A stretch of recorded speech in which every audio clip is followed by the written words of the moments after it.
awal kan kita berasumsi atau membuat pandangan ada spiritual, kehidupan spiritual, ada kehidupan dunia.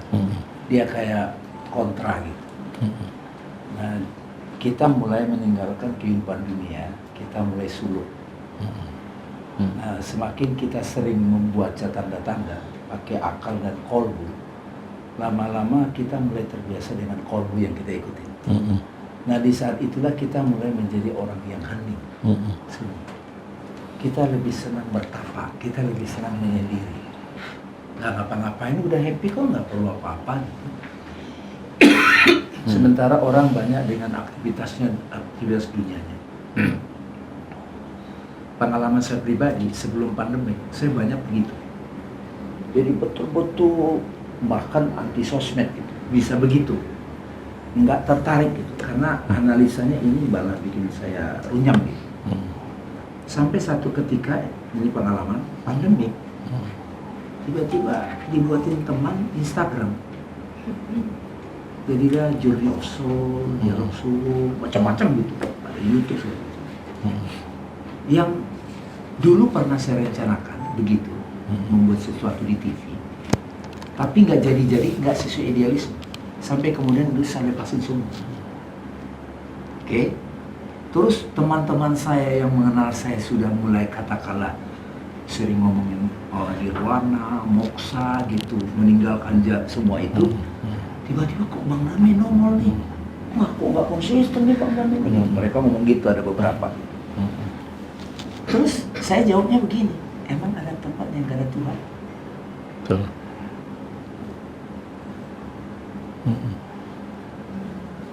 Ada tempat yang gak ada Tuhan. Ketika dunia dan spiritual kita masih memisahkan, Tuhan itu di masjid, Tuhan itu saat meditasi, Tuhan itu ada lagi saat sholat. Semakin intens kita di situ, kita memang asik dengan dia. Kalau di dalam tasawuf itu para wali yang mabuk gitu. Sampai satu ketika, kalau bahasa Ibnu Arabi, turun tiba-tiba, tapi sudah tidak bersama, bukan lagi pakai identitas yang kemarin. Aku sejati itu yang sudah intens, sudah nggak ada keraguan lagi, sudah mati, sudah fana, maka dia bisa immerse dengan apapun. Sedih dia nikmatin, galau dia nikmatin, senang tentu saja, semua dia immerse. Dan itu tidak ada habisnya di sini. Makanya kalau udah sampai ke Tuhan, terus ngapain lagi dong? Bosan dong gitu. Itu bahasa akal tuh. Ya, terus saya ngapain dong?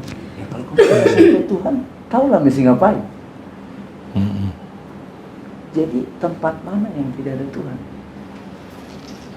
Dia ada di pasar, dia ada di masjid, dia ada di vihara, dia ada di dalam teriakan orang yang sakit. Terus di tempat-tempat brong ada nggak dia? Belajar juga melihat dia di sana.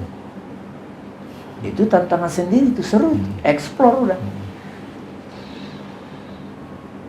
Nah, bahasa lainnya adalah kita punya new life. Jadi kita lahir kembali. Jadi damai yang kemarin itu God.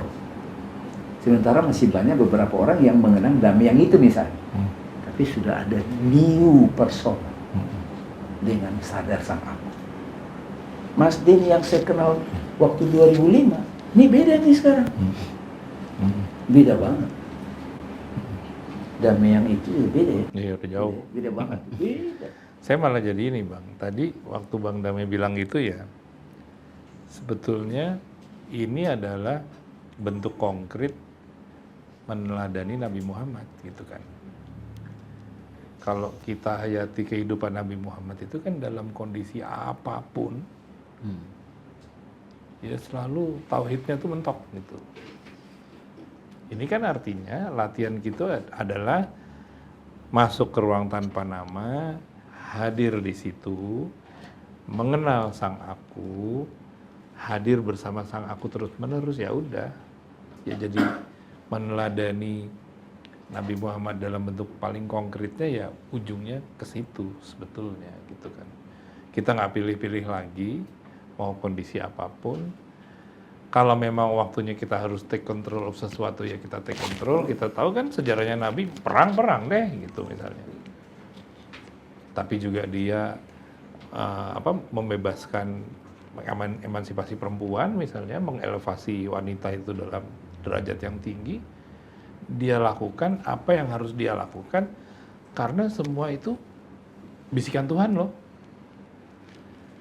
Jadi sebetulnya latihan kita ini tujuan akhirnya ke situ gitu. Tentu dengan kemampuan kita masing-masing, dengan kebisaan kita masing-masing, dengan tradisi agama kita masing-masing. Tapi ujungnya adalah itu sebetulnya. Jadi dinikmatin aja sih gitu. Yang penting jangan goyang aja. Kok gini ya? Ya udah jalan aja terus gitu. Karena bahkan Nabi Muhammad kan juga gini kan, sempet kan? Ya kalau Nabi aja gitu kita ya sekali-kali nggak apa-apa lah gitu kan.